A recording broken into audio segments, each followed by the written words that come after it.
She choked the game away at the free throw line, and the fans are blaming Tyler Marsh. We got some controversy going on. We got all the Sky fans crashing out. They crashing out blaming the coach because Angel Reese missed a free throw at the end of a game. Angel Reese just turned another Wnba matchup into a straight up comedy reel. Chicago Sky fans are panicking like kids caught sneaking snacks before dinner. The coach? He's suddenly the villain of the week. Excuses are stacking higher than dirty dishes in the sink.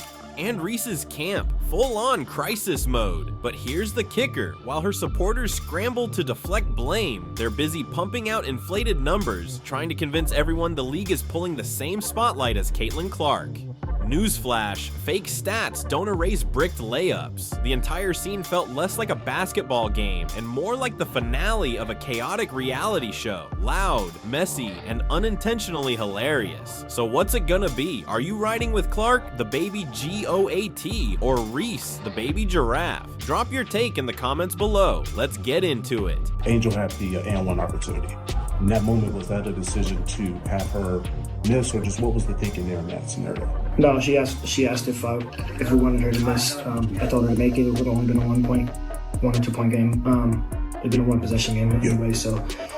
No, she just missed the free throw. I mean, it happens, so no. Picture the scene. Angel Reese has the ball. The arena's alive, tension rising, the game hanging in the balance. A golden chance to silence critics and stamp her moment. But instead of delivering, what followed barely resembled professional basketball. No clutch shot, no iconic play, not even a possession worth replaying. What played out felt more like a comedy sketch than the work of someone branding herself as the league's next superstar. The box score might as well have been written as a punchline, and even the commentators couldn't disguise their disbelief. Hey, it's not all her fault. Her teammates stink. They gotta catch that, right? Right! Scooby-Dooby-Doo, where are you? Scooby, put down the butter. Butter pecan! Bang! Time of the year's the best. You got pumpkin spice football and Angel Reese layups. Bang! Final play of the game, Angel Reese clutch gene. Womp, womp. That's my Barbie! This wasn't just a simple miss. It was a total meltdown. The kind of collapse that makes fans in the front row wonder if it's worth slipping out early to spare themselves the secondhand embarrassment. This wasn't a trip up. It was a full-blown disaster, like locking your car with the keys inside, burning dinner, and realizing you failed the test. All happening at once. Chicago Sky fans could only watch in disbelief as their supposed star turned the spotlight into pure darkness. And once again, Angel Reese proved that when the heat rises, she doesn't shine, she unravels. Damn, Angel. Damn. Jag the game at the free throw line, man. It's a lot of controversy going on in Chicago.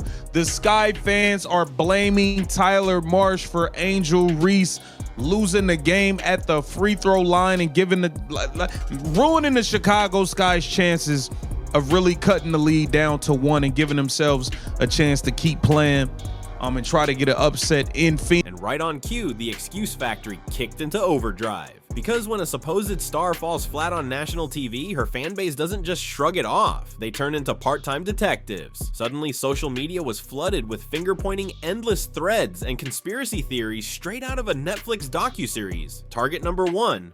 The coach, obviously. Because in their world, it could never be Angel Reese simply playing poorly. No way. It had to be bad substitutions. It had to be terrible play calling. Maybe even sabotage from the sidelines. Anything but admitting the obvious.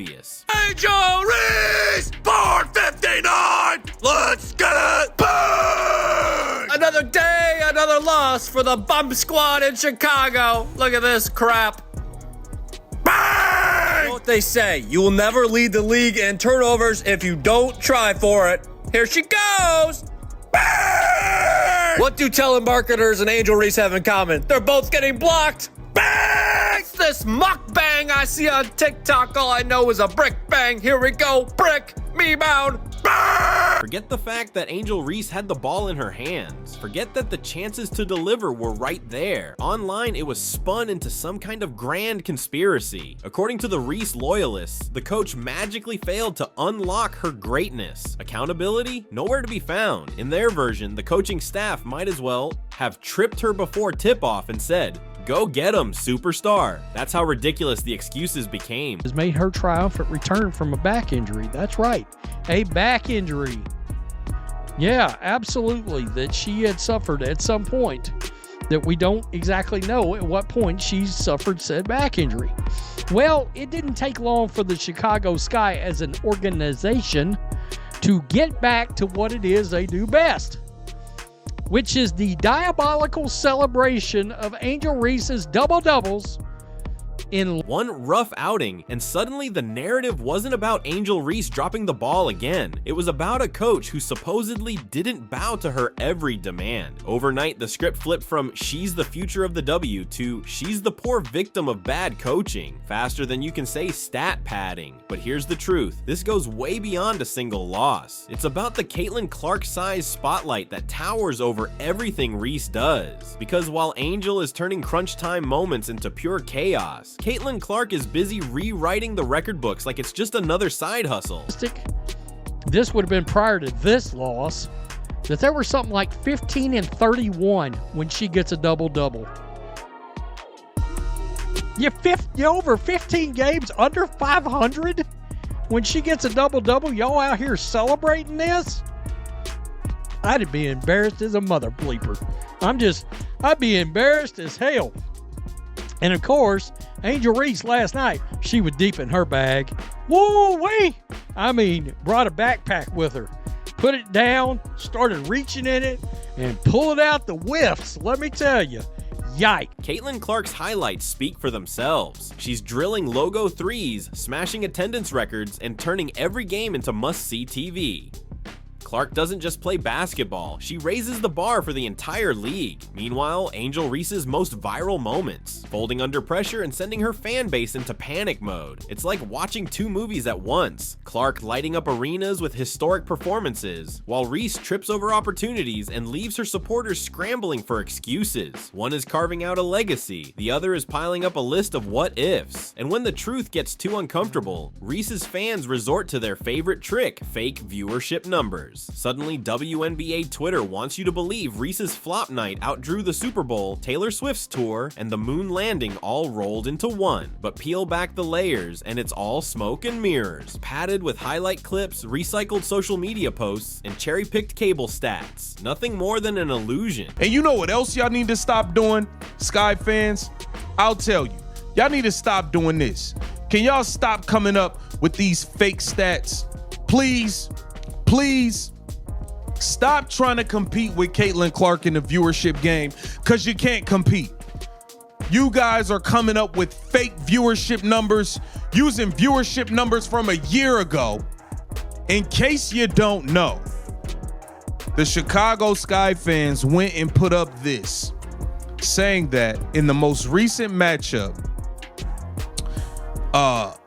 Angel Reese versus A'ja Wilson, it did 1.22 million views. No, it did not. Meanwhile, Caitlin Clark doesn't need inflated numbers to prove her worth. Her stats speak for themselves. Every time she takes the floor, TV ratings surge. Teams are literally shifting games into larger arenas just to meet the demand. And her jerseys, they don't just sell out. They spark lines around the block and crash online stores. That's authentic, measurable star power. The kind of impact you can't fake, no matter how many times Angel Reese's camp tries to bend the math. That is from last season, and it only got those numbers because it was a lead-in to the Caitlin Clark game following it, and the game went on longer than it was supposed to, so people had already turned to the channel and was waiting for the Caitlin Clark show to start.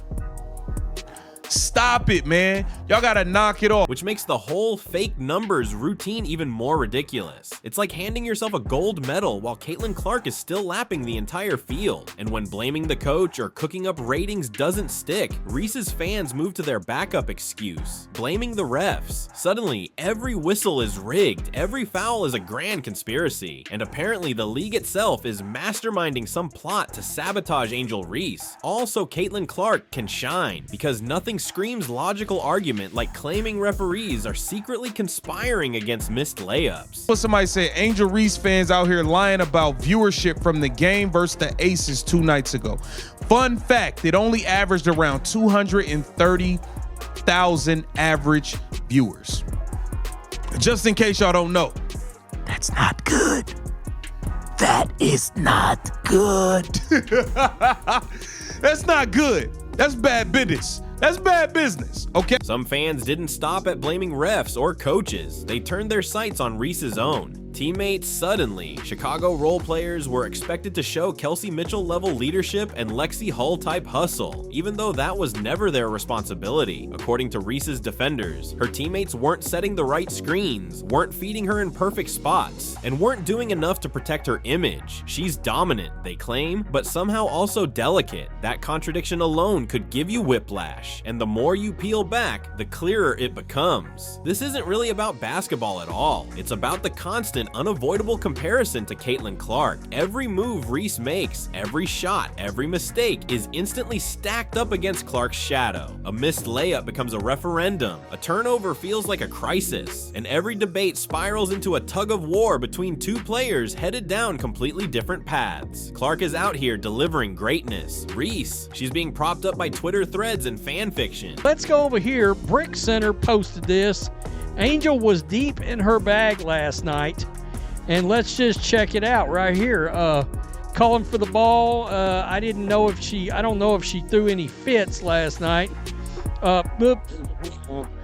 the way, somebody put up that she's the most blocked player in the WNBA. Here's the hard truth. Angel Reese isn't a polished basketball player. She's got size, effort, and just enough personality to make highlight clips. But when it comes to actual skill, the gaps are obvious. Her footwork is stiff, her touch around the rim unreliable, and her decision-making questionable at best. No amount of finger-pointing, advanced stat manipulation, or imaginary impact metrics can erase that reality. When the game is on the line, you either rise to the moment or you don't. Caitlin Clark rises. Angel Reese doesn't. What makes it even more comical is the way her fan base reacts. Instead of acknowledging a bad performance, they twist themselves into gold medal level gymnastics, trying to explain why nothing is her fault. It's like watching someone trip over the sidewalk, then blame the shoes, the pavement, and the alignment of the stars. Everything except their own clumsiness. Meanwhile, Caitlin Clark isn't just surviving, she's dominating. She's filling up the box score, creating for teammates, and rewriting what's possible in the league. And here's the reality. Scoreboards don't track excuses, trophies aren't awarded for creative narratives, and brands don't pay for fake engagement. Production is what matters. Clark delivers it night after night. Reese keeps fumbling her chances, and worse, her own highlight reels are exposing her. Until she proves she can shine when the lights are brightest, she'll be remembered less for her play and more for the endless excuses her fans invent after every collapse. Stop playing games, y'all. Make yourselves look crazy every time you do this, because we know exactly why you are doing this. We know why y'all doing this. Y'all are so thirsty to try to keep her in some sort of hanging in the balance with Caitlin Clark, and it is not possible. I'm sorry, y'all. It's not possible. You guys are making yourselves look crazy when you do things like this and post fake viewership numbers to try to make her seem more lit than what it is. Stop it. Here's the reality. It's all become laughably predictable. You could set your watch by it. Angel Reese struggles in a game, the excuse script kicks in on cue. Step 1, blame the coach. Step 2, blame the teammates. Step 3, cry referee bias. Step 4, insist the broadcasters have an anti-Reese agenda. Step 5, blame the cosmos, because obviously the stars were aligned against her. It's the same rinse and repeat routine, so overused it's almost entertaining in its absurdity. Meanwhile, Caitlin Clark doesn't need spin. She's drilling logo threes, packing arenas, and driving ratings through the roof. Clark doesn't need a PR defense squad. Her game does all the talking. You posted a fake viewership. Stop it. You look crazy. Y'all look crazy. Y'all blaming Tyler Marsh for her missing free throw at the end of the game to cut the lead to 1. Y'all posting fake viewership numbers. Y'all don't gotta do all of that.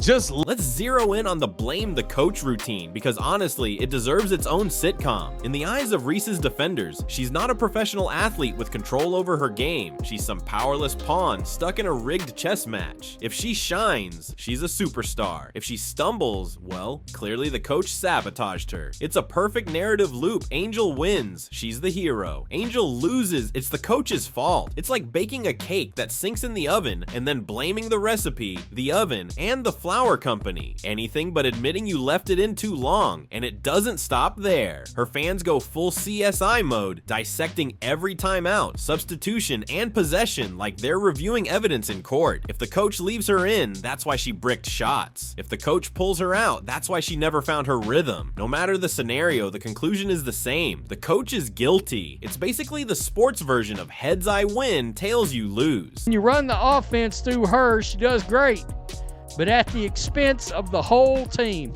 That's a smart ass comment. And I mean, not he's a smart ass. He's smart, and that's a smart comment. At the expense of the team. Quote, strikes again, leading the team to another L, fighting for the worst record in the league. So impressive. And when pinning everything on the coach doesn't stick, the excuse machine moves up the ladder, straight to the system. Suddenly, the Chicago Sky aren't just a team, they're a prison holding Angel Reese back. In this script, she's not underperforming. She's being sabotaged by bad roster construction. Now compare that to Caitlin Clark's reality. She didn't walk into a stacked squad. She walked into Indiana, the league's bottom feeder, a franchise hanging on by a thread, and flipped it into a playoff threat in her very first year. She didn't cry about her situation, she changed it. With deep threes, court vision, and the ability to make role players look like stars. She dragged the Fever from irrelevant to must-watch. And here's the kicker. Clark supporters aren't whining about systems or pointing fingers. They're busy celebrating wins. Meanwhile, Reese's defenders have built an entire fantasy world around her impact. In their minds, every game she touches is some blockbuster event, breaking ratings records like a Hollywood premiere. But scratch beneath the surface, and the reality is far less glamorous. A lot of those sold-out crowds, packed with free tickets, those supposed rating spikes, inflated by oddball time slots, or padded with Instagram clip counts. If you tilt your head and squint, maybe a row of empty seats looks like fans waving foam fingers. But the last time I checked, empty chairs don't buy jerseys. Still lost. Dang, me bounds don't get you into the playoffs. No playoffs. More like bored Barbie. Wow, the rebounding stats are incredible. Don't forget the big L too. L, another loss, amazing. Whoa, L, bunch of L's. Bunch of L's. The so-called records tied to Angel Reese fall apart the second you read the fine print. Sure, maybe she pulled the top rating for a random midweek broadcast on a fringe cable network. Or maybe her stats look inflated only because you're comparing them to seasons from an era when women's basketball barely got airtime. That's not history being made, it's trivia night material. Now stack that against Caitlin Clark. Her impact can't be twisted or exaggerated. Entire franchises are moving games to NBA arenas just to handle the crowds. Ticket resale markets are exploding. National broadcasts on ESPN are pulling in genuine, measurable surges whenever she steps on the court. These aren't cooked numbers, they're receipts, plain and simple. And that's why the fake records look so laughable. It's like someone bragging about winning a backyard sprint while Caitlin Clark is out running marathons with Olympians. One's make-believe, the other is rewriting history. And when the smoke and mirrors inevitably fade, Reese's fan base always runs back to their final shield: conspiracy theories. Angel is back, folks. She's back, she's deep in the bag. And the Chicago Sky are still losing games. All of a sudden, every referee is crooked, every whistle is part of a plot, every broadcaster is secretly cashing checks. If you listen to Reese's defenders, the entire basketball universe has joined forces just to drag Angel Reese down, and all to lift Caitlin Clark up, which is wild, because let's be honest, nobody made Reese miss layups, nobody forced her into turnovers, nobody sabotaged her in clutch moments, except maybe her own nerves. But her fan base won't let it go. They cling to this fantasy that the world is rigged against her. The truth, these excuses don't protect Reese, they expose her. They make her look smaller, like she can't carry the weight of being a star without an army of alibis propping her up. Meanwhile, Caitlin Clark doesn't need excuses. Her deep threes, pinpoint passing, and leadership speak louder than any defense team ever could. While Reese's camp is busy running an endless blame parade, Clark is out there letting the scoreboard, the highlights, and the sold-out sold-out arenas do all the talking. That's the real difference. Clark is already etching her name into history as a generational icon. Reese, on the other hand, is still stumbling, weighed down by inflated stats, endless excuses, and a carousel of conspiracies. So here's the question. Are you rolling with Clark, the baby goat, or with Reese, the baby giraffe still learning how to walk? Drop your take in the comments. And don't forget to like, subscribe, and turn on notifications so you never miss a moment.